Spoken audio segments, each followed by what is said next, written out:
to be recorded, you can turn your camera off or can opt out. I'll just check that's actually working. Yes. Okay, so tonight's being recorded. It's BYO drinks tonight, being a at-home night. So if you need to run and grab a cup of tea or a glass of wine, then I suggest you do that now before Julian launches right into it. One thing we ask is that if everyone can keep themselves on mute. It seems that I have successfully set up the meeting that everyone joins and is automatically on mute. So that's surprising that I've nailed that, but that's good. And we'll keep, if you can just stay that way, that would be really good. The camera is optional, up to you. If you want to have your camera on or off, that's totally fine.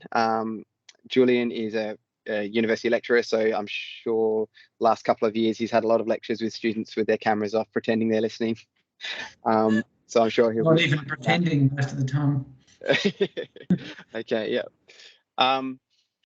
The last thing as well is that we will have a good amount of time for questions and answers at the end. So if you have any questions that you would like to ask Julian, then put into the chat function. Okay, so if you select chat and then just type it in there, and I'll scan through and read them out to Julian, so we can all participate in that. And yeah, he said he's open to spicy questions, so don't hold back. What else have it? So the last thing as well is, if you are struggling to see the slides a bit, if you click on the 3 little dots, if you're not used to Teams, there's 3 little dots there and the word more up the top. If you click on that and then you go down, there's a couple of options, gallery on top, gallery at top, focus on content, and full screen. So that bottom full screen, you can click that if you like, and then you should get a full screen presentation of the slides. Otherwise, it sort of comes through in a bit of a slightly smaller box, but you can see other people around it. So anyway, we can't control that. That's controlled at your end. So you've got that option there. Okay, so what are we doing tonight, and why are we doing this? Really, why we're doing this is because the town of Victoria Park has been on a bit of a greening journey of the last few years, you could say, and that has involved both physical greening, planting lots of trees and those sorts of things, but also in terms of a lot of the environmental and sustainability strategies that have been adopted, and they're moving towards implementing them. So some of those strategies that you might have heard of, or if you want to check out, have a look at to see where they sit, our environment plan, recently adopted, climate emergency plan, the urban forest strategy, and the public open space strategy. They're all adopted strategies that we're now moving into actually implementing. Also on their way, soon to be hopefully adopted, is a transport strategy and a new town planning scheme. So it's really at this stage of a lot of work's been gone into these strategies, and now we're starting to implement it, and we want to bring the community along on that journey with us. So Julian's talk tonight really brings all of those things together and looks at the role that city design plays in improving our sustainability and our relationship with our environment, and also the role that city design, but also where you live as well, and as well as how you live. So hopefully it brings it all together tonight and places us within the broader Perth context, and looking at a lot of the challenges that Perth is facing. So with that, I'll stop there, and I'll just do a bit of an intro for Julian. So Dr. Julian Bolleter is the co-director at the Australian Urban Design Research Centre, which a lot of people call AUDRC, which is the acronym. So if you hear that tonight, that's what that stands for. So that's at the University of Western Australia, and he's program director of AUDRC's Master of Urban Design course. His role at AUDRC also includes conducting research projects for the Australian Research Council and the West Australian State Government. Julian is an experienced urban designer and has practiced in Australia, the USA, the UK, and the Middle East. He's completed a PhD and has commercially published 6 books, one of which I think he's shamelessly plugging tonight, and has received funding from the Australian Research Council, Healthways, and the West Australian Government. What's sort of missing from that bio is that Julian has spoken at who knows how many conferences around Australia, probably overseas as well. And he's a frequent addition to lots of industry conferences as is thought of as an industry leader in his field. So tonight we'll see how he goes with what our original idea of was a community conference. So rather than a conference of experts or listening in, we wanted to sort of open it up to the community and then have, like I said, a community conference. So with all that done, I'll pass over to Julian to share his screen and jump into his presentation. Thanks, Julian. Okay, thanks, Pierre, for that gracious introduction and the opportunity to speak to you all tonight. Thanks for all being here. I'm sure you've had a long day, or some of you have had a long day on screens already, so appreciate you signing up for more. You should see there a slide if everything's working correctly. Excellent. Okay, so bear with me just one moment.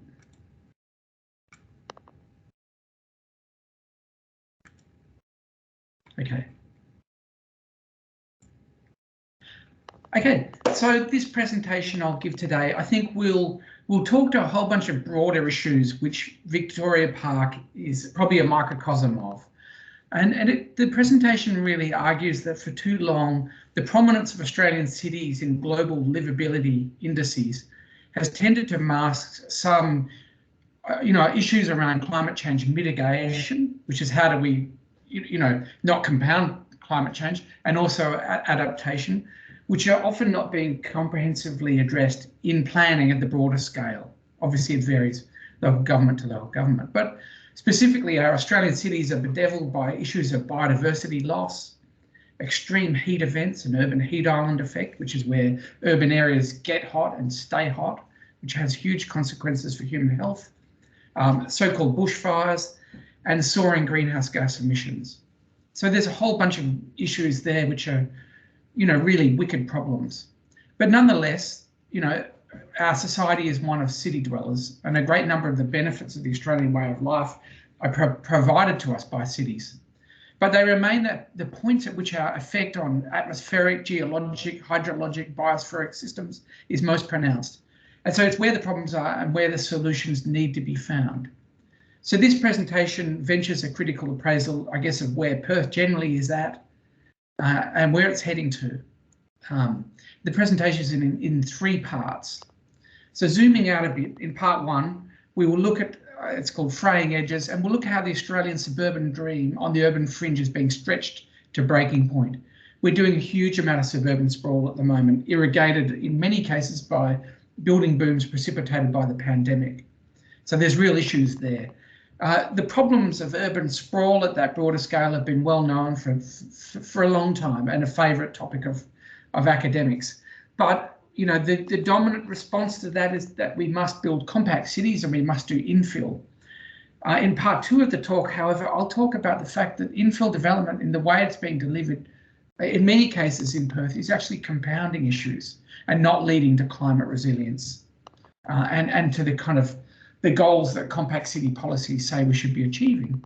So after two relentlessly negative sections, first about sprawl, second about infill, we'll then look at a new dream for densification in Australian cities, which we call GOD, which is green space orientated development. It's a way of kind of trying to find a joyous marriage between leafy suburbia and well-designed compact density in a way that's climate sensitive. So I'll probably go for about 35 minutes and then I'll look forward to your questions and critiques. Okay, at the dawn of the 20th century, the American planning proponent Frederick Howe wrote, "The great cities of Australia are spread out into suburbs in a splendid way. For miles about are broad roads with small houses, gardens, and an opportunity for touch with the freer, sweeter life which the country offers. And suburbia has offered us many advantages. We've been able to produce food, cope with household waste on site. We can express ourselves through our gardens. We can moderate the local climate through planting. We can pursue hobbies. We can have pets, and we can live outdoors in nature in relative privacy. Despite these undoubted virtues, the suburban model is starting to run out of steam across Australia's city, and its enviable livability is in some respects on the wane. The first and foremost issue of our nation and its cities relates to the erasure of biodiversity. Globally, we're living through what is popularly known as the sixth great extinction. A third of all amphibian species are at risk of extinction. A fifth of the globe's mammals are classified as endangered, threatened, or vulnerable. And suburban sprawl tends to lead to a lot of these issues. Now, Perth is in the Southwest Australia biodiversity hotspot. They are the life support systems of the planet in terms of biodiversity. We've already cleared 93% of the biodiversity hotspot. And we can see a lot of that was for agricultural development, but also for urbanisation. Here we can see the endemic plant associations of the Swan Coastal Plain around the time Stirling and Fraser journeyed up the Swan River. And then we can see in 2017, that was looking something like that. So obviously, suburban development in conjunction with agricultural development has seen the relative erasure of the biodiversity of the Swan Coastal Plain around Perth. Now, a lot of this is because of outer suburban development. Here we can see the little black dots, which hopefully you can see around Perth, is all the outer suburban development, little lots that have been created since 2004. And we can see them eating into this biodiversity hotspot. We can see the environmentally sensitive areas in light green and the remnant vegetation in green. So there's a whole bunch of issues which go with how do you deliver this kind of development without trashing biodiversity? And that's the global significance thing here, really, a significant biodiverse area at a global scale. And one of the big stories, I think, of urban design and planning in this century will be how we reconcile urban development with these systems, these natural systems. Between 2001 and 2010, we were destroying about 841 hectares of remnant bushland per year. And that's a couple of times the size of Kings Park. So, you know, the biodiversity hotspot is now in a perilous condition. We have more species of threatened plants, 2,500, than other Australian states and indeed most countries of the world. Okay. The loss of biodiversity through land clearing has been compounded by climate change. As Brendan Gleeson explains, the wonderful climate, the envy of the world, seems to be turning on us. Terra Australis is becoming Terror Australis, a blast furnace of drought, heat and capricious tempests. And one of the clearest pieces of evidence that something big is amiss is that nature's timetable has been badly messed up by climate change, and it has been described to be running like a bad public transport system. Seasonal insects are arriving earlier and later. Flowers have reset their clocks and are blooming at unpredictable times. And so for creatures which are dependent on each other, which eat each other or fertilise each other, such changes can spell disaster. And here we can see mapping from Climate Change Australia, which shows under an RCP 8.5 projection, which is the highest projection for climate change by about 2090, you know, areas near Perth could be, you know, getting up around 4 or 5 degrees hotter in terms of the average max daily temperature. You know, and obviously this isn't a future projection, we're now in amongst this sort of increase. So there's mounting worries about the thermal conditions in our cities. Indeed, in Australia, extreme heat is the most perilous form of natural hazard. So it results in a greater proportion of deaths, 55%, than all other natural threats. And this is obviously concerning because extreme heat events are becoming more common and more extreme. So, for example, the decade 2011 to 2020 was Australia's hottest on record. And cities make this worse because there's a lot of hard materials, there's a lot of dark materials, and they essentially absorb a lot of heat during the day and radiate it at night, producing what we call urban heat island effect. At the same time, the stream flow into dams is decreasing and has been decreasing since the 1970s pretty markedly. You know, there's been, I think it was Tim Flannery said Perth will be the 21st century first ghost metropolis due to a lack of water. Well, we built a desal plant and proved him wrong, but the issue remains.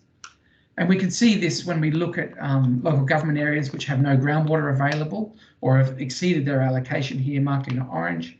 This is from a few years ago. But there's a real issue here of how, you know, how this new suburban development on the fringe, how they irrigate public open space. You know, is it desalinated seawater? Is it groundwater? We know the issues with that because extracting groundwater can reduce water levels in wetlands. and it's not necessarily a renewable resource. So there's issues here about how we find the water to irrigate these suburbs to give them their suburban livability. And here's data from the Curtin Uni Sustainability Policy Institute suggesting that in a greenfield setting on the edge of the city, households are typically using more water than in an infill setting, 70 kilolitres in comparison to 42 kilolitres per person per year. I don't think I need to dwell on this, but one of the issues of the city eating into a biodiversity hotspot is you create a very long linear edge between areas of bushland, which are vulnerable to bushfire, and new suburbs, which becomes very difficult to police. So we had we've had a series of infernos, the 2003 Canberra fires, which actually got into the outskirts of Canberra, the disastrous 2009 Black Saturday fires, and of course the mega fires of the 2021 summer. Start to push in on this kind of suburban dream. And again, here we can see mapping from the Fire and Emergency Services, a couple of years old, showing bushfire vulnerable or fire-prone areas in orange, and we can see this new greenfield development eating into the biodiversity hotspot, and also yielding tremendous vulnerability to bushfire. At the same time as our cities are bracing for the impact of climate change and experiencing it, they're becoming less affordable and less egalitarian. So surging house prices in the city of Melbourne have kept Australia near the top of the annual list of the world's least affordable countries, second only to Hong Kong. The typical Australian house costs 5.6 times the median household income. So, and Sydney's the worst, second least affordable city in the world, with prices 12.2 times average incomes.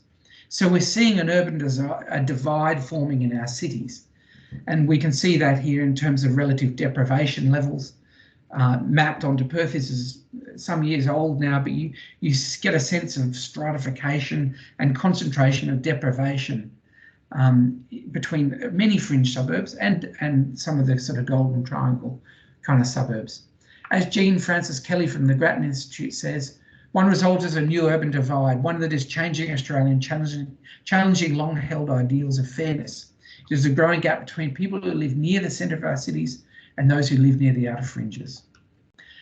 And given that the outer areas are particularly vulnerable to the impacts of climate change, it brings to mind the point that we're not all in the Anthropocene together. We're not all in the climate change disaster together to the same degree.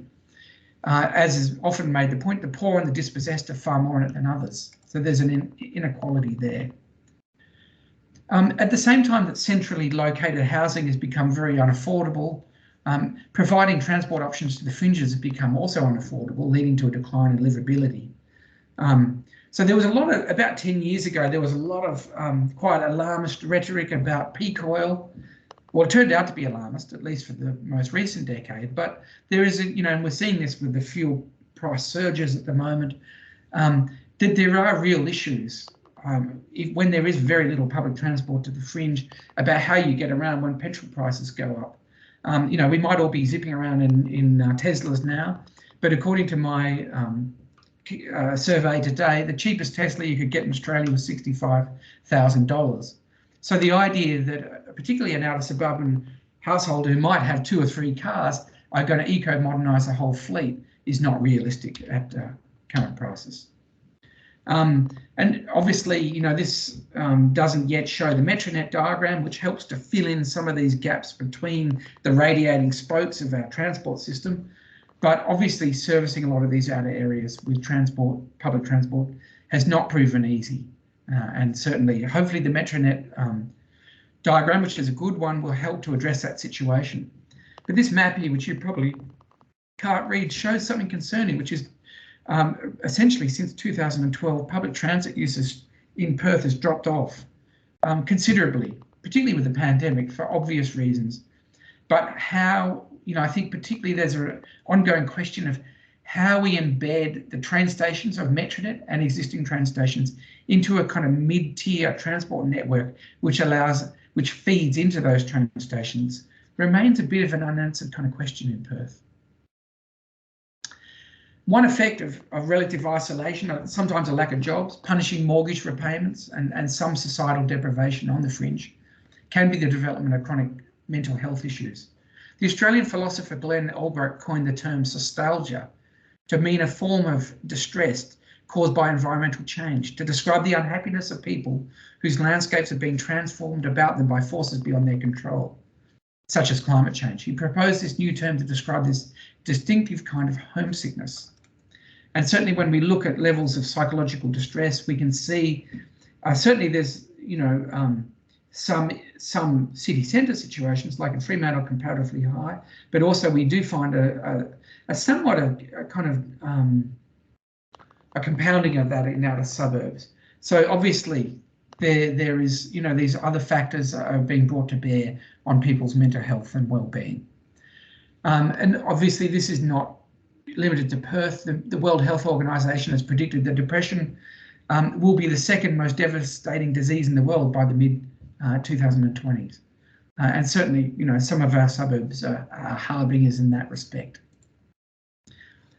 So given these worrying issues facing fringe development, how we're reacting?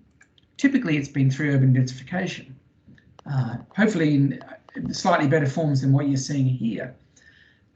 So based on urban density being considered a crude lever for achieving sustainability outcomes, across the nation, about 60% of all future development is meant to be infill development, which is density within the city, as opposed to new suburbs on the fringe. In reality, we don't achieve nearly half of that. And in much of the infill we do, particularly in Perth, is just the small-scale suburban conversions of quarter-acre blocks into what we call villas or duplexes or triplexes. This is known as background infill. So in the following section, we've attempted to appraise scientifically this kind of background infill we're delivering in Perth, and to see whether it's delivering the kind of goals that we're seeking the compact city to deliver. Are we catching public transport more? Are we more connected to nature? Are we walking more? Are we more healthy? These are all open questions which I'll attempt to engage with in the next section of the talk. So we do it via mapping. So here you can see Perth's what's called the central sub-region in planning speak, this grey line. And the little black dots are all the new lots which have been created since 2010, when Directions 2031 came out, big plan for urban densification. And what we find here is with this mapping that all these little dots, which are suburban subdivisions, most of them are not near regional open space where you get your most pure experience of nature in Perth. We know that experiences of nature give you huge mental and physical health benefits, but most of this density is not occurring anywhere near regional open space, which is concerning. Most of it is occurring, however, nearer to little public open spaces, i.e. parks, and we can see them here in green, and we can see that the areas of background infill are reasonably well served by those parks. Excuse me for one moment.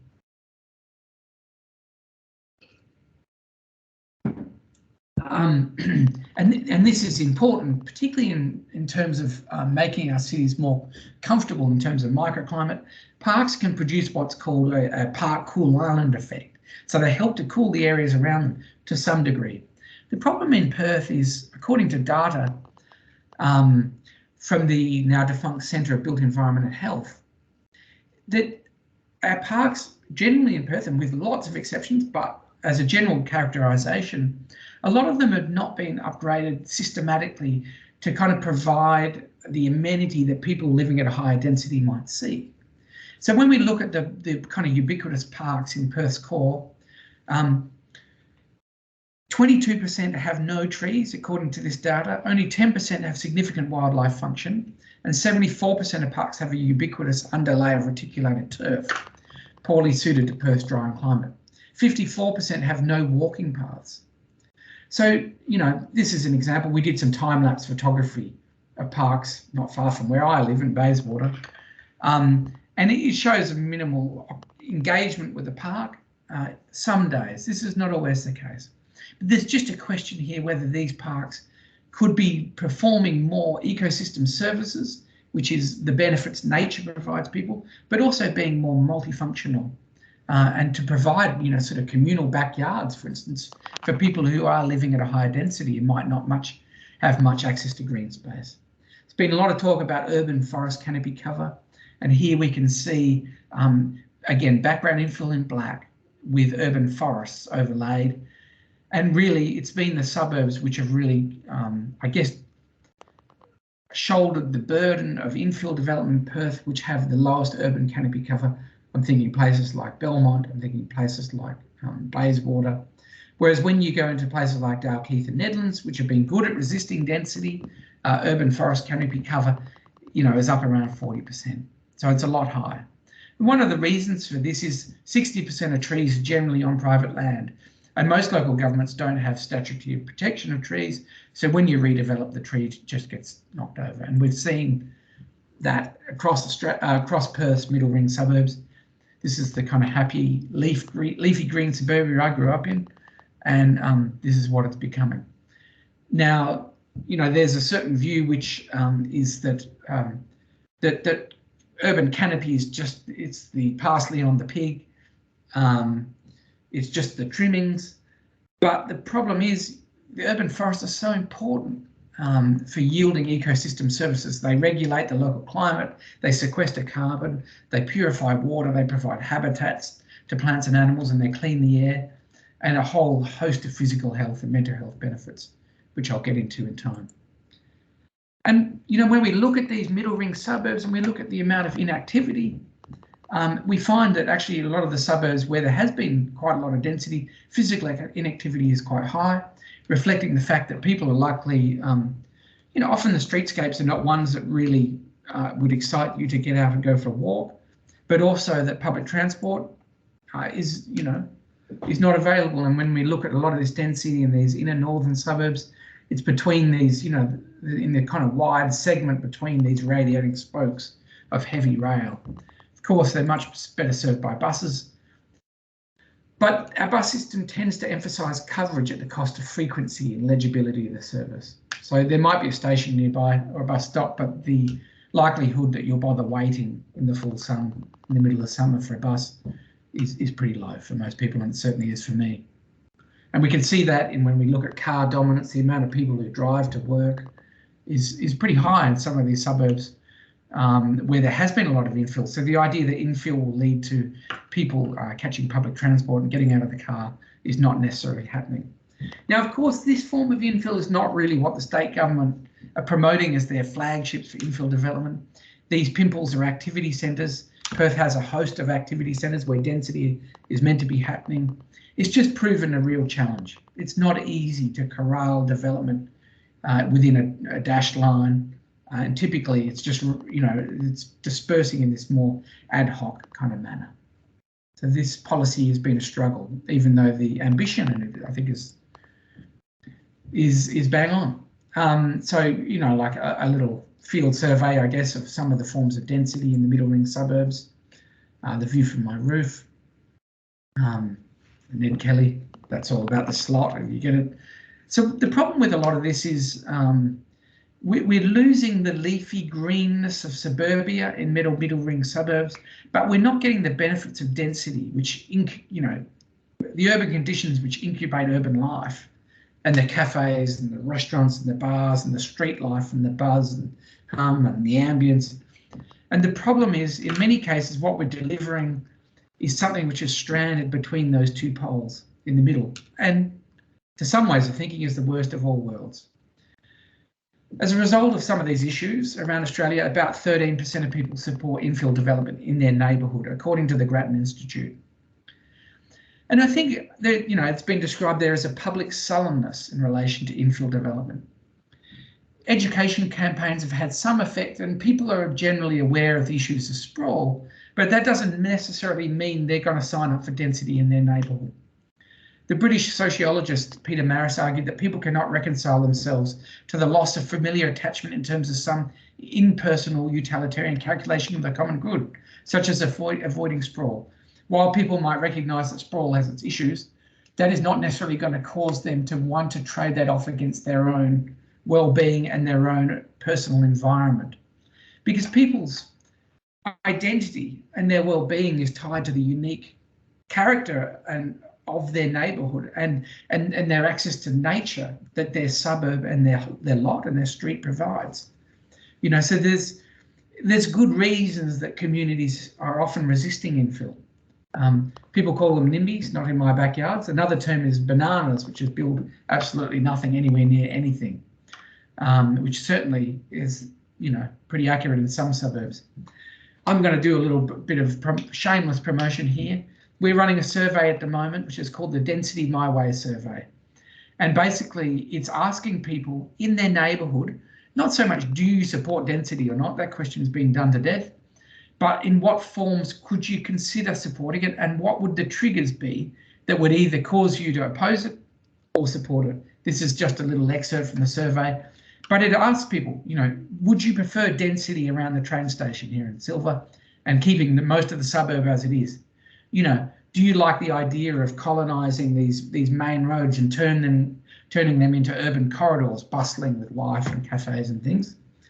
Or do you like the idea of upgrading parks, which might be at the moment just boring sort of recreation spaces, and actually densifying around a park, which is a multifunctional backyard for the people living around it?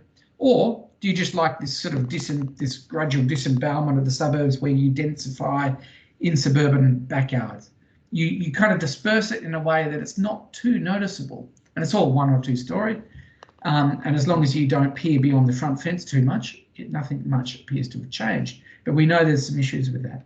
So this is a fairly unprecedented survey, and would welcome your involvement in it. I don't mean to prompt your reactions, but what we're finding is communities actually support density in precincts where you do it in a targeted way, and then you leave the rest of the suburb alone. And so far, density in back gardens is not rating well, but it's early days, and I'll be really interested to see your responses. So this has been a really relentlessly negative talk in the first two. So I'll try and inject a little bit of hope here. So this brings me to the central question of the third part of the talk today. So what could be an Australian dream for the challenges presented by this urban century? How could we remake our cities as lifeboats for humanity in the climate crisis we are in and will continue to be in? Brendan Gleeson implores, we have a chance of surviving the climate crisis and even living well. But for that to be possible, we have to make our lifeboats seaworthy now. What are our lifeboats? They are surely the cities, the few cities in which most of our population resides. Cities, the source of many problems of overproduction and overconsumption, of which climate threat is the greatest example, can be conceived as escape rafts during the painful journey to a new climate regime. So the question is, well, what urban form would be this lifeboat for humanity in the storm we're in? And here we're going to, we're bastardising a diagram by Ebenezer Howard, who's a famous sort of anarchic planner from the early 20th century. He came up with the idea of the garden cities, which was bringing together the best things of towns and the best things of country or nature, and then splicing these two things in a joyous union between town and country. So what we're essentially doing with our model, which is called green space orientated development, is taking the leafy greenness and access to nature of suburbia, which, you know, it's the expressed preference of most Australians, frankly. And we're trying to hybridise that in a joyous union with transit-orientated development, which is density around transit, which is what the state government's trying to do. So the idea of God is it could look something like this. So where Todd, this is a train station just down here where one is, and there's another one there. Transit-orientated development, which is what we're trying to do with activity centres, would simply try and densify around the transit hub. Makes sense? People there catch the train. Maybe they don't need cars as much. Maybe their carbon emissions go down accordingly. So it makes a lot of sense. But the idea here is actually you spread things out a little bit so that they are within a sort of 15-minute walk of a train station, perhaps not a 5-minute walk, but a 5-minute cycle or electric scoot. Upgrade the parks and densify around them, not in them, at a higher density. So those people living around them have access to the nature of the park. So it's called green space orientated development. You probably won't be able to quite read the text in this, but it's based on the presumption and the understanding that densified urban form is provided a lot of benefits by upgraded parks. Okay, so if you live around a park, you'll likely have improved physical health, even if you just look at nature, even if you just look at the park and don't go in it. because we're not designed to live in cities. When we look at nature, we relax, and the body is able to recover from life stresses. Been a lot of experiments on people recovering from operations, being put in hospital rooms, either say overlooking a freeway or overlooking a landscape courtyard, and there's a marked difference in recovery time because you relax when you look at nature and the body can recover. Improve mental health, which goes with being in nature. Increase social cohesion, carbon sequestration. These are all benefits the park is providing that densified urban area. Local climate regulation, we talked about park cool island effect, which is the areas around the park are cooler because the vegetation is evapotranspiring water into the air, which cools it, and also providing some shade. It's purifying the air, which is good if you like breathing, and it's purifying water as it goes into the aquifer, which is good if you like drinking. But what hasn't been talked about so much is the benefits, such as you get in God, of densifying the urban precinct to the park. So you get passive surveillance of the park, so people look into it more, makes it safer. You get capital for park maintenance. You can involve the community around it in looking after the park. It activates the park.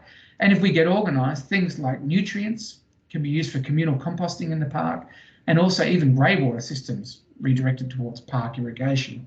So there's all kinds of synergies with God. Now, transit-orientated development has the synergy. If you live near a train, you might use it for transport. That's a good synergy, but we would argue God potentially provides even more. This is before. A lot of our parks in the middle ring suburb are a product of the 1950s recreation movement, which is all about making us physically healthy and having active recreation also temper our supposedly immoral impulses. So our parks are often these kind of turfed desert with a scattering of trees, sports ovals. Ovals are really important. I don't denigrate their importance, but is there a way of using them more efficiently?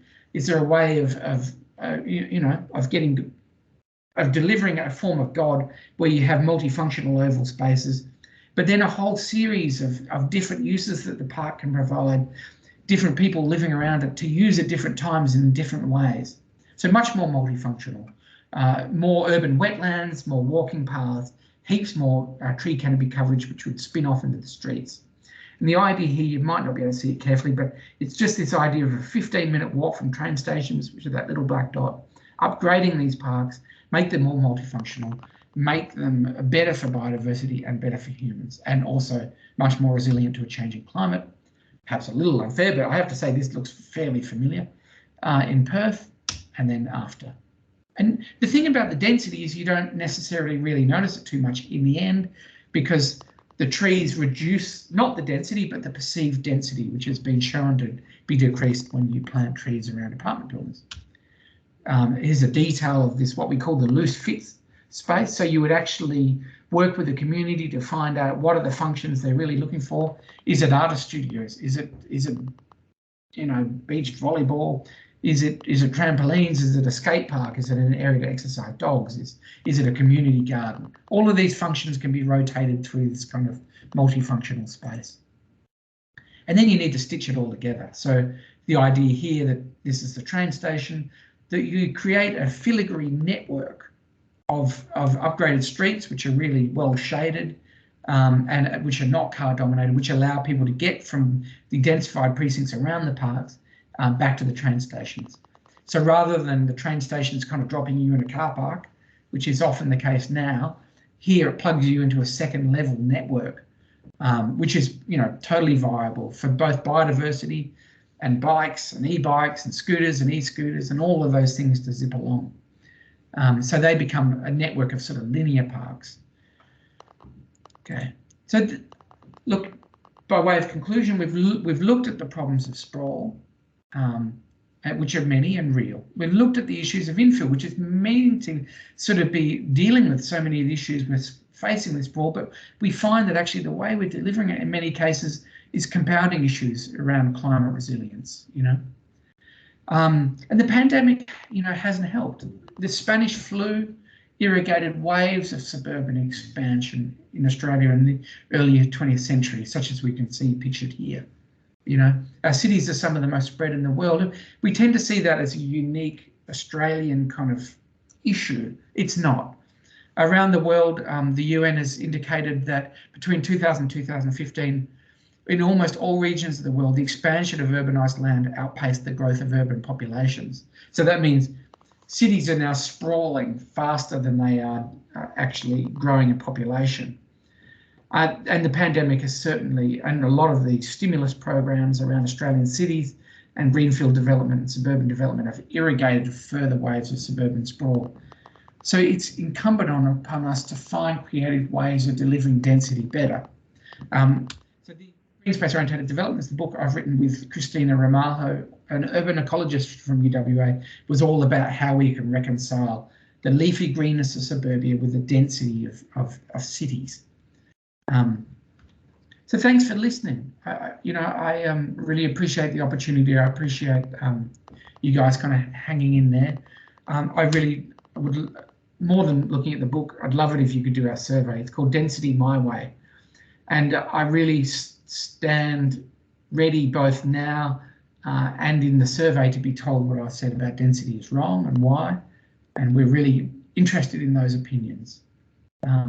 So I will stop sharing now, and yeah, really, really happy to take your questions. Great, thanks, Julian. No problem. Oh, you're back. Yeah, good one.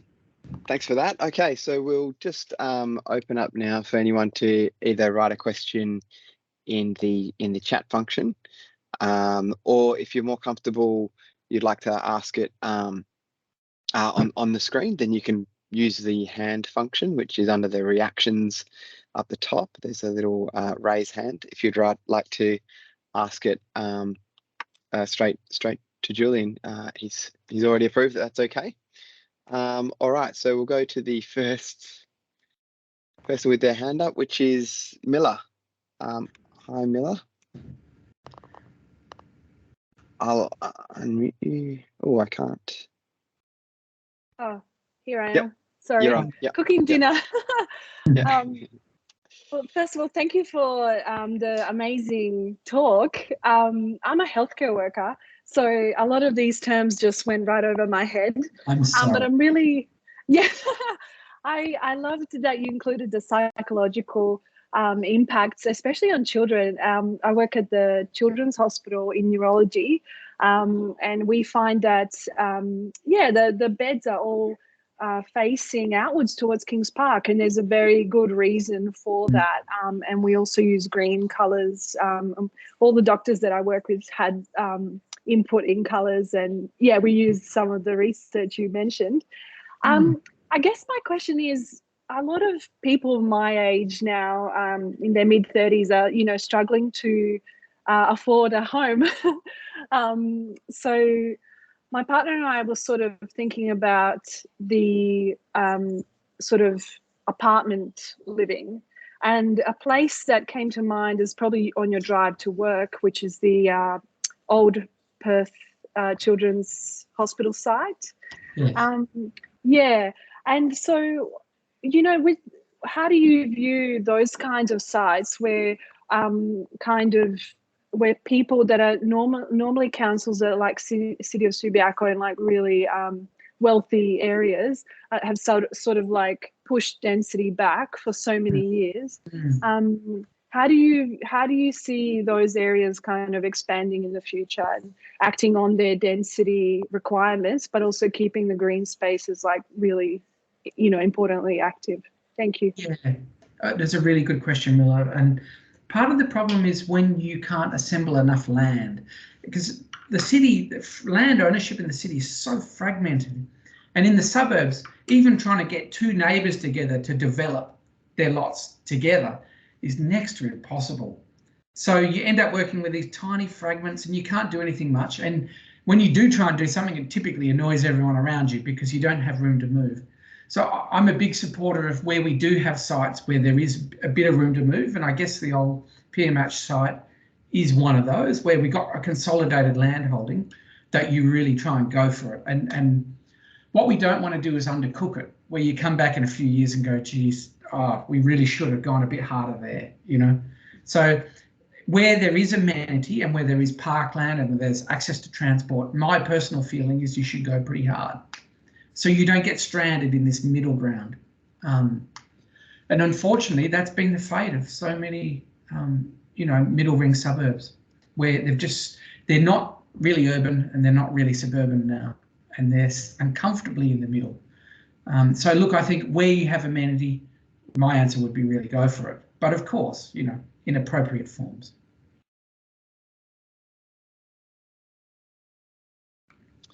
Great, thanks Miller for the question.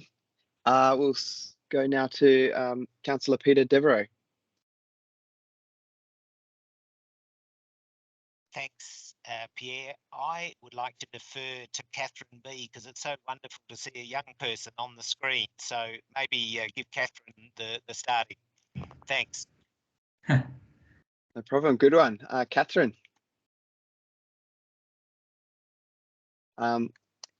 Do you know how to unmute your microphone? Yep. Would you like to ask a question? Yeah. I wanted to ask, a student like myself, how could you contribute in your school, community and home? Well, there's so much you can do in your home, and it's a great question. I think, just the act of planting a tree in your garden can be such a beneficial thing. I'm not much of a gardener, and when I moved into my house, we planted a whole bunch of mini ghost gums, beautiful white gum trees. And every year when it blooms, there's just thousands of bees. There's birds going everywhere. It's a riot of life. And I just sit there and I sit up there and I look at these thousands of little lives just buzzing around my trees. That really took me maybe 2 or 3 hours to plant. I never really watered them. I just let them do their thing. And I think of all the things I'll do in my career, nothing will be quite as beneficial, nothing will be as amazing as those 7 trees and all the little lives that swirl around them. So I think a little thing like that over time and replicated across the city is just a revolution, So that's what I would do. And I would encourage your school to do it. There's a lot of problems with kids being obese. There's a lot of problems with kids not walking to school. And I think, lobbying the local government to say, and the education department to say, we want big trees in our schools. We want beautiful trees lining the streets leading into the school. I think to put a bit of pressure on them to say, there's nothing more important than our children like you. And them being able to walk to school is just, should be foremost in our minds. How do we make streets which really enable that? But they're just my thoughts from a middle-aged man. I'm happy to hear your thoughts. Brilliant. Thanks so much, Catherine. Good on you. That was great. That was awesome. Okay, so the next on the order was, back to Councillor Devereux. Yeah, thanks so much. How wonderful to have, a young person on the call. That's really terrific. So great that you can make the time, Catherine. Fantastic. And one of the things I guess I remember when I was young was walking to school. And so I think, getting other kids to think about walking to school, have a school walking bus, or, encourage other kids, even if you have one day a year when everyone thinks, how are we going to get to school? I think that's really important, because often those behaviours start at school in terms of how you get there. I had 2, and thanks so much, Julian, really enjoyed your talk. I had 2 questions. One is an issue that we're facing at the moment in the town of Victoria Park, which is around the stations, and with the elevated rail coming to our area and other council areas bordering us, one of the things we are looking at is having more green space along what used to be the place where the rail is, but also potentially costs associated with maintaining those new green spaces. And I know there is a lot of research around the world that says mixed use around stations make transport more viable, but it also brings income into the community. But I wonder how we can encourage the Public Transport Authority and the government to really take those opportunities more seriously, because it seems with MetroNet that's not a given, that there will be mixed use allowed around the stations, and yet it's so fundamental. That was one. The second one, just quickly, was, and I was glad you came to this in your God bit. And I love the God angle. That's lovely. But yeah, just thinking about, and you sort of right at the end, you talked about the connectors between transport and homes and that sort of thing, and green lines there, but it seemed to be a little bit underemphasised, and yet to me seems so important, for example, for addressing biodiversity corridors and active transport along those routes where you want to have trees, both for people to be able to commute, but also for biodiversity corridors. Thanks so much. Yeah, no, pleasure. Look, in terms of delivering mixed use around transit, one of the issues is it relates to the governments, and I'm sure you're across it, but you have the Public Transit Authority, and they're all about rail patronage, and you have the Department of Planning, and they're trying to stitch the stations into the surrounding fabric. Often when it just comes down to getting these things built, the focus goes on the station, and what's going on around it kind of just doesn't really happen, or it takes a long time to happen. And often, I mean, the Public Transport Authority have they do have codes for how much parking needs to be provided, and then there's bus drop-offs and things. And the fact that we're also building a lot of train stations in freeway medians means it's really hard, once all that's been done, to try and stitch it into the urban fabric. And I really take your point about those mid-tier connections between the train station and the surrounding urban areas. And we need to think, you know, like there's a person walks out of their house in the morning and it's 36 degrees and their car's just sitting there. And they go, oh, geez, that looks pretty good. And then they look at the street and there's no trees, there's no shade. They know they're going to walk down a street with no shade, across a massive road, across a huge car park with very little shade to get to a train station. And it's going to be a very rare person who goes, I'm not just going to hop in that metal box that's sitting there in my driveway, which is beautifully comfortable and air conditioned. And I think it is about, in relation to climate comfort, as one variable, thinking about how those connections can be so dignified and comfortable that people go, you know, I will walk. And I just think in most of our precincts and the areas around them, we're not anywhere near that. So I don't necessarily have the answer, but obviously I think we need to be attentive to those conditions, and we're really not at the moment. Great. Thanks, Julian. Good one. Thank you, Councillor Devereux, for the question. Well, now next on the list was Councillor Wilfred Hendricks. Miller, I think. Miller, you still there? Are you able to mute yourself? Sorry, thanks. Councillor Hendricks, your question. Thank you, Pierre. My question's to do with, you mentioned, Julian, like it's hard to get two people or two blocks to join together. I'm thinking bigger. What's the chances or possibilities of getting a whole suburban block bought and actually create a beautiful urban village, I suppose, on that block? And I'm sure that'll be a success, and that could then be a catalyst for the same sort of thing through the whole metro area. Just a thought, just an idea. Is something like that feasible, possible? Yeah, I mean, it's an enticing idea, isn't it? Because if you take that whole block, then you can really get serious with it, you know, because you have room to move. You've got room to keep mature trees. You can work around them a bit, you know. The problem, I mean, in a way, that's a little bit back to the 1960s where we had, you know, and 70s where you had the big redevelopment areas, and an whole area of suburbs would be ploughed under, and you would then, you know, go in there with development. I think it's pretty difficult to do in terms of trying to orchestrate that, just because you're dealing with so many small land holdings. But it remains the holy grail is land amalgamation to get a decent slice of earth. If you look at, one example is the development in Whitegum Valley, which Development WA did, which is a medium density development. They did it in an old school site. Now, I'm not advocating the redevelopment of schools in any way, but when you look at, if you Google that, you can see what you can actually do when you have one consolidated landholding. And I think it's a bit like what you're saying. then you can start to deliver you know, precinct renewable energy grids. You can start to recycle grey water on a bigger scale. You know, you can do all these things at a precinct level that you can't really do when you're just mucking around lot to lot to lot. So yes, you know, a big issue. I mean, I have some sympathy with moving a little bit back towards a 1960s model where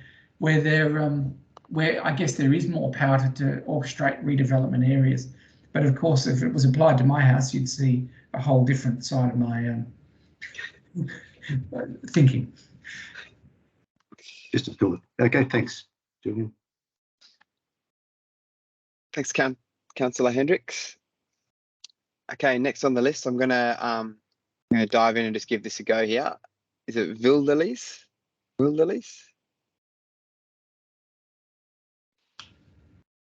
Hi, can you hear me? Sure can. Yes. Excellent, thank you. Well, look, I'm just really excited about everything I've heard tonight. I'm a local resident. I'm on Hampshire Street, and I have one comment for was it Catherine? Catherine, our first inquiry today. And look, there's Millennium Kids. They're doing wonderful work in the climate action space, and that includes urban greening as well. And they have citizen science programs going as well. So if you want to connect with Millennium Kids, that'll be awesome. And for Dr. Bolleter and Pierre, I am really interested in activating some of the green areas that we have around here. And you've mentioned a word that keeps coming back, and that's connectivity. One of the main issues identified as a global risk is that social fracturing and lack of social connectivity, and particularly more now with the isolation of the pandemic. So I just wonder, do you guys have an idea about bringing local residents together and working on connectivity, urban heat, possibly activating citizen science programs in those parks? Do you have any thoughts on that? Pierre, did you want to have a go at that, or are you happy for me to? Maybe you go first, and then I'll plug some things. Well, look, Wilderlies, if I'm saying that right, sorry if I'm not. So sociability and community connection has been measured around the world in terms of its correlation with the provision of green space. And where you have more green space, you typically have more community interaction and things going on. So there's a you know, an obvious correlation there. I think partly it's because when people are in green space, whether it's streets or parks, they're more relaxed. And when you're more relaxed, you're more inclined to speak to people. I think, you know, in a lot of our fairly degraded streetscapes and things, you're not that comfortable. You're not that relaxed. And I think that leads to a situation where people don't interact as much as they could. The way we're developing buildings too is almost designed to destroy sociability. I mean, really, where you have, I've heard them called snout houses in America. There was a lady who came up with names for different housing types, where you have got a big double car garage, bang on the street, drive in there, automatic door comes down, and you're in front of your screen in the living room. So it's almost like we're designing the suburban streets to kill that sort of casual social life, you know, that goes with just coming home and going out again.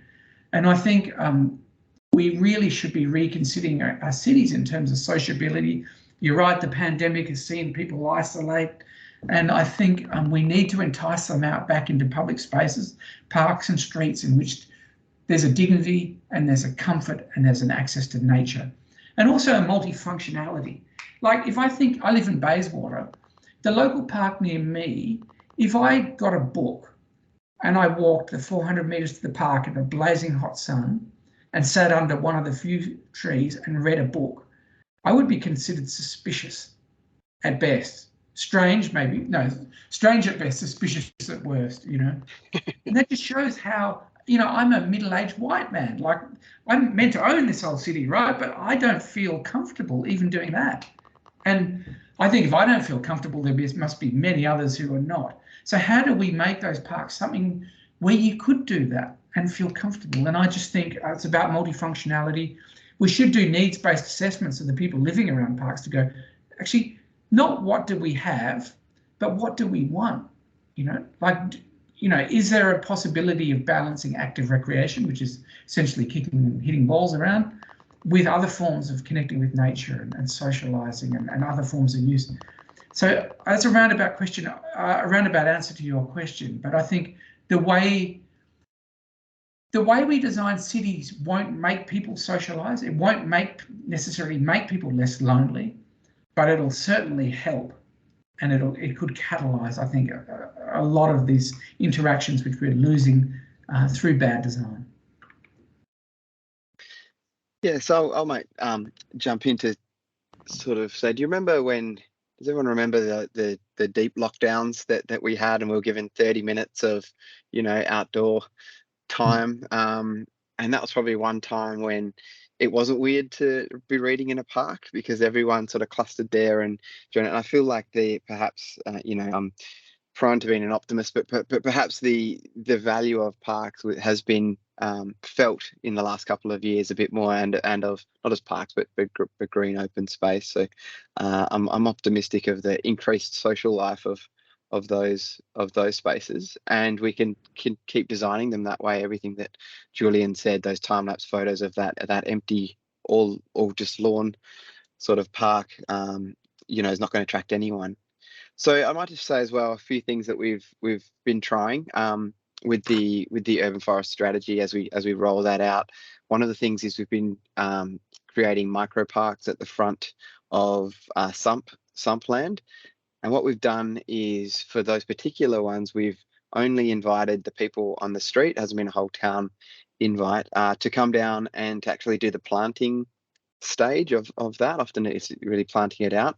And I've found that they've been some of the greatest experiences that I've had has been at those, because, you know, we've done the full community ones, which is great. You get people meet each other from the full Vic Park community, and that's good. But when it's everyone just on the street, it felt like it was just a social occasion, and people were meeting their neighbours, and it was just a great way of doing that. And then these little spaces, the best maintained piece of green space in town is on Poltridge Avenue, next to one that Keith, who runs his hose over and waters the little micro park we've done, and pulls the weeds out, and I just love that. So I think that those sorts of things can be done more, and trying to involve the community in them. And then they're engaged, they feel the ownership, and they keep coming back. Yeah, so we'll go to the next question if that's all right. So the next one, we'll have Carl. Are you there, Carl? Yes, hi. Can you hear me? Yes, we can. Fantastic. Let me know if I need to talk louder. Just to reiterate what everyone else has said, brilliant presentation, Julian, thank you. You mentioned about 60%, I think it was, of trees are on private land, and the key issue there being the lack of statutory protection for those trees. I don't live in Vic Park, but I live in a Perth suburb built in the 60s where houses were small, blocks were large, and hence a number of the original trees were left. And I guess as I've aged, I've actually noted that whenever I see you know, the ravens or the red-tailed cockatoos or the bulbul owls at night and the kookaburras, magpies, etc. I don't have statistical numbers, but almost every time you see them, they are in the indigenous trees, in the marri, the chewit, the jarrah. They're not in all the other trees that we plant around. So it's really easy to go and say, oh, there's lots of greenery here, but it doesn't necessarily, from a bird perspective, have that food or the nesting sites or whatever. And I guess I'll come to my question, so I promise. What I'm seeing is, I'm in a suburb, as I said, in the 60s, you have every few weeks you have another house knocked over and rebuilt. But it's not just that the house is rebuilt, it's that the whole block is white. It's just sand, it's denuded. And sometimes you get 2 houses out of it, which is brilliant, because then at least then you can go, well, I'm saving some land out on the periphery being cleared. But generally, all you're going to get is instead of a 130 square meter house, you go and get a 400 square meter house. You just get you just get great big McMansion there. But then, whilst the housing stock turns over, so too does the trees, and hence, the only requirement is, and this is where I'm coming to the question, the only requirement that I'm seeing from my council is that, well, if you knock down if you don't leave one big original tree, then you have to put a 2 meter seedling in, basically, which can't possibly compare to the benefits of a 100-year-old jarrah tree, for example. So the question therefore is, what can we people do to prompt councils, prompt local governments, or whoever, that there's a currency, there's a value to, yes, we want to have the infill, but how do we get the existing mature trees on a protection list or on some sort of, so there's as I understand, you can go through planning permission. It goes and says, oh, you need to keep this tree, and they keep the tree and then they cut it down the next day. It's what if a block's subdivided, they get the title. So there's a requirement of the subdivision is they need to keep the tree, and as soon as they get the 2 titles, they can cut it down the next day and then build whatever they want. How do we get this poor mechanisms fixed? Yeah. Look, a very good question, Carl. I have to say it's not my expertise exactly, but it should be. So this is a relative failure of mine. We worked, though, a few years ago on what was called the Fremantle Alternative. So you have the R codes, right, which are the residential design codes which dictate the infill outcomes you get in the situations you're talking about.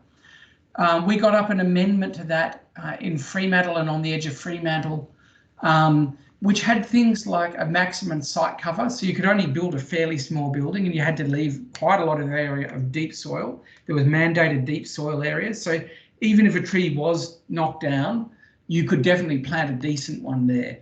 So there are controls which are in place, which can help with that. I would get you to point your local government towards the Design WA Medium Density Infill Guide, which I have to say is really good on the protection and also the encouragement of mature tree planting. So I think there is a kind of, that policy has ushered in a mood shift from the state government. So there are things like that which you can begin to lean on. But in terms of making changes to the actual regulations which allow a developer to do that, I'm not so good at what the triggers are there to enable that. The problem is, in Australia, the right to do whatever you want with your private land is something that we consider to be our birthright. Subdividing the back garden is our kind of birthright, and we build our retirement planning around being able to do that. And if there's a tree in the way, well, then that's unfortunate. So it requires a kind of general mood shift, I think, where we actually consider the public good over the private interest. And in a very neoliberal society like ours, that's not an easy thing to get up. But certainly other cities have done it, and it would probably be worth doing a case study analysis of how they've gone about it and how they've sold it to the public. Yeah. Pierre, do you have anything you can add to that? Or anyone else from government?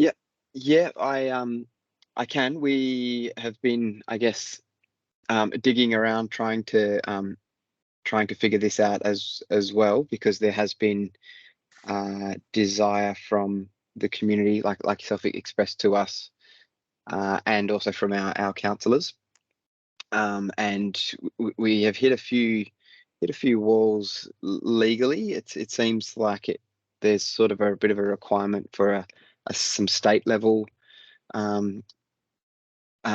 legislation, or at least participation in that conversation. I've seen there's a few legal hurdles, but we're still progressing it, and the significant tree list is another, like you've mentioned, it is a good way. So you can create that, but then how do you then protect those trees that are considered significant? And it seems like you can do that through your town planning scheme. So we're doing our new town planning scheme at the moment and looking at including that. So then it gets that I guess statutory weight of the town planning scheme behind it. But yeah, it enters sort of a bit of unknown legal territory when you start going in there. But it's something that we're still pushing away at, and it's one of our actions in the urban forest strategy. So we are reporting against our progress against it and trying to improve that situation. Cool. I'll try and get more questions in now, if that's okay. Is that all good? Thank Carl? you. Yes, thanks. Cheers. Thanks, mate. Tracy Rainford has been very patiently with a digital hand up. Would you like to ask a question? Thanks. Yep. Hi, thank you. Thanks so much for your talk. Really enjoyed it. I've been living in Vic Park only for about a year, and I guess, you know, my perception since being here is that, you know, we've got some really good things going for us. So obviously we've got a really active and committed council, quite progressive compared to where I've come from. So I'm really happy about that. We've got areas of high density. We do seem to have sort of densities centred around Albany Highway, but then really quiet, peaceful streets in other parts of the town. We've got, I hadn't heard about the Verge project, so that's fantastic. The community garden, lots of really cool things happening. But then there are also some areas that are not so great. So from what I read, the tree cover for Vic Park is not great. It's only, it's not sort of at standard, and some parts of the town are really hot, like you just feel like you're in a concrete jungle. I've described it as, where you get, you know, you really need a lot more tree cover. And I guess I don't want you to force you to bite the hand that might be feeding you, but if you were in charge, what would you do in Vic Park to make it better? I've got to be careful here, not because I'm worried about biting a hand. I'm just not really across Vic Park in particular. But can I talk to the issues generically? I think the problem is the concrete jungle areas you identify. There's very little you can actually do once they're built, because you can't get the mature trees in. You're not going to be able to. It's hard to retrofit them, and also we've already talked about land fragmentation. The land was already fragmented enough. And that development just fragmented it even more, you know, into these little lots. So the ability to unpick that in the future and to make it denser, for instance, or make it more biodiverse, or whatever you want to do, the horse is pretty much bolted, and it's going to be really, really hard to do anything with that stuff. So look, I'll go out on a limb here, but if I was in charge, what I would do would be to be very cautious about doing any more of that kind of development. I would pretty much I would freeze those areas and go, if we don't have the impetus, economic or whatever behind it, to do density at a reasonable density, which actually gives us some benefits, let's not do it at all. Let's hold the line. Now that requires a bit of patience, and it requires I guess a bit of faith, you know. But what we don't want to do now is squander opportunities by just carving them up and subdividing them at a low density, particularly when they're near transit or near amenity parks, where in the future we come back and go, shit, we sorry, Catherine, I shouldn't be swearing. We really should have held the line here, because if we did this now, we would actually have the impetus to do it properly.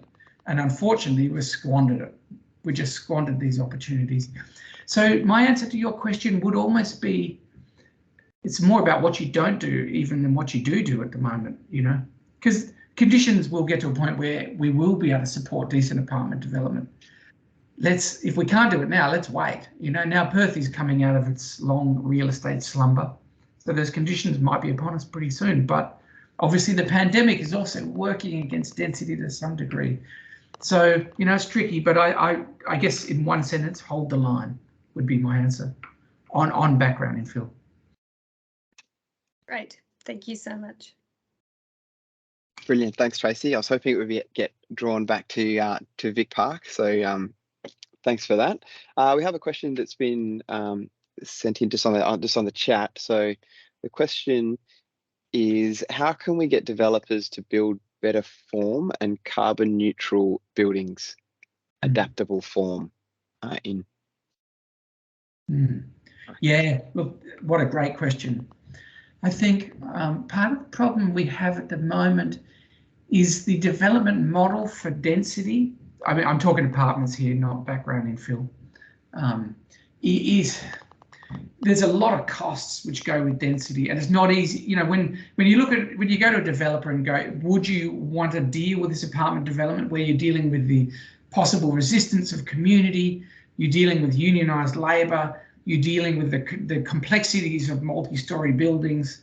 You know, are you willing to take that on compared to just, you know, subdividing suburban lots and doing single story, which you know you can roll out, which you don't need to sell a whole bunch of the apartments before you can even begin on the development. You know, there is a lot of factors which, you know, are real and lead to developers going, you know what, it's easier just to do background infill, or even better, just do suburban sprawl, because that is a model we can just roll out without any problems.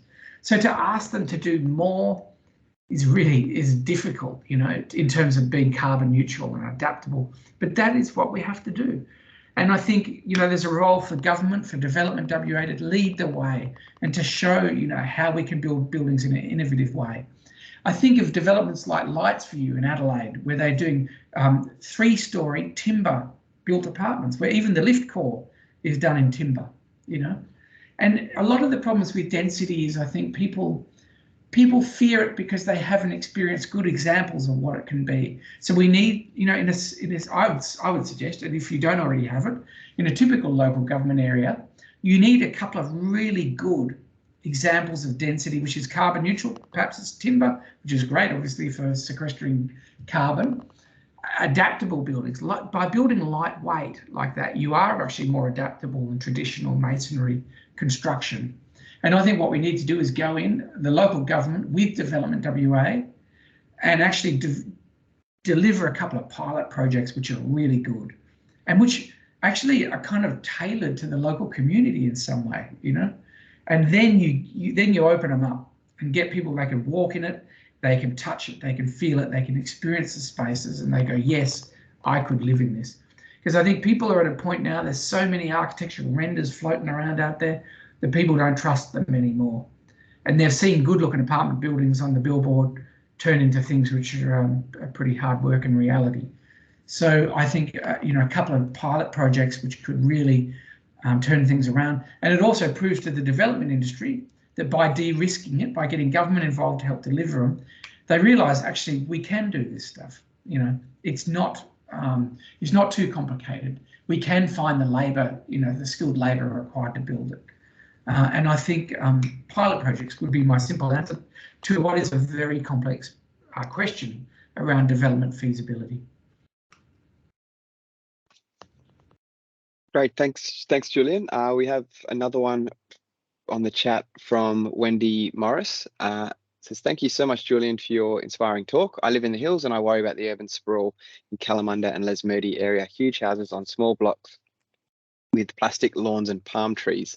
This is our beautiful rural environment. Not really well, okay, how do you see the fringe? Well, I guess that's a question around the fringe and how development occurs out there that's perhaps not standard sprawl or sensitive sort of development. Yeah. Oh, the fringe is really hard, you know, because we want to make our city denser and more compact, so we're delivering this, what's New Urbanist inspired. This is a New Urbanism supports a compact city model. So you end up with these kind of houses which are quite packed in on small lots. It's actually a bit like background infill. It's just done in a greenfield situation. And, you know, that produces all kinds of issues with a lot of black roofs, without many trees, with artificial turf. You know, the thing just radiates heat. So urban heat island effect can be really bad in those areas, which is just the urban areas get hot and they stay hot through the night. And we know what a killer heat stress can be. So I personally think, and this is a bit of an out there response, but I actually think we should be looking, rather than just the binary of sprawl versus infill, which we're both seeing are quite problematic, you know, at a bigger scale and over the longer term, we need to look at population decentralisation, you know, which is it's back to the 1970s. For those who are around and remember, the Gough Whitlam government had all kinds of plans for growth centres in the regions to be connected via rail and whatever back to the capitals. And I think we need to get away from this capital city focused myopic view where it's just all about the city, and there's plenty of room out there, and with the appropriate infrastructure, NBN and fast rail, there's no reason that we couldn't actually have, populations in the regions which are really well connected back to the capital city in those ways, particularly given we've been untethered from our offices with the pandemic. So by doing that, you would take the pressure off the fringes of Perth, and you might actually mean you can build a decent suburb like we used to, rather than these horrible kind of part suburb, part not suburb kind of things we're building at the moment.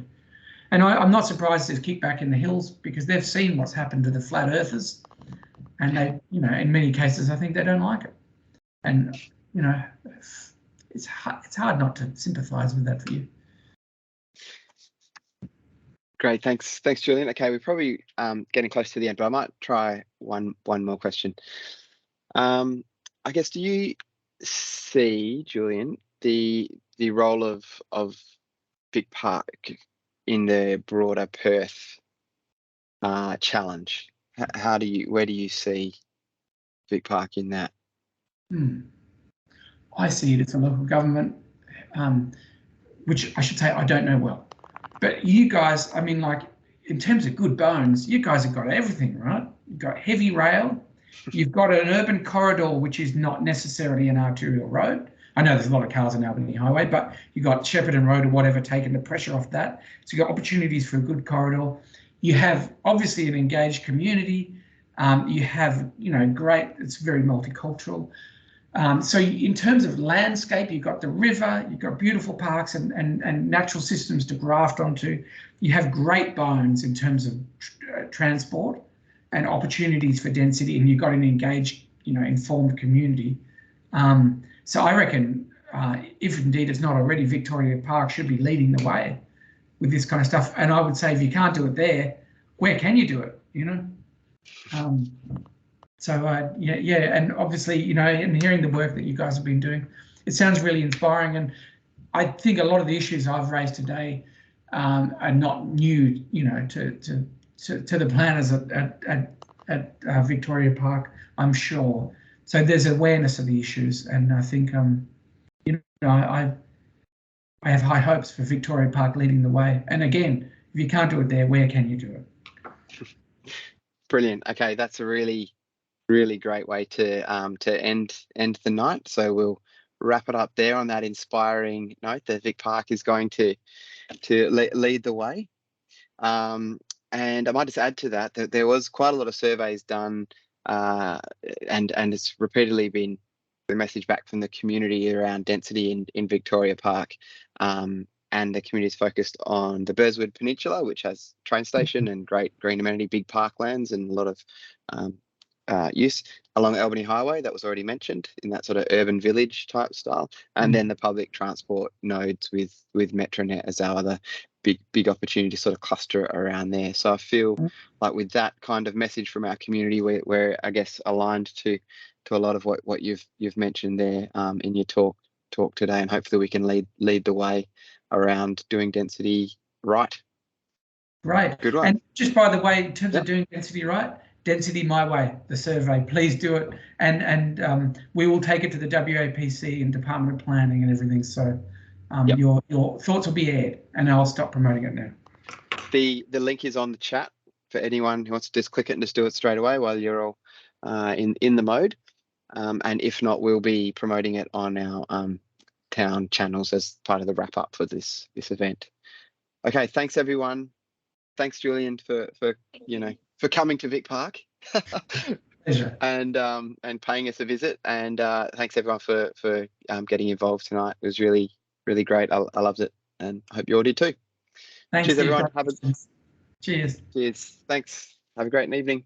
Cheers. Bye. Bye. Bye. Thanks. Thank you. See you later. Cheers. Bye, everybody. See ya. Excellent. Yes. Thank you so much. See you around. Thank you, Julian. I'll be pestering you via email. Wonderful. You do that. Good night, all. Good night.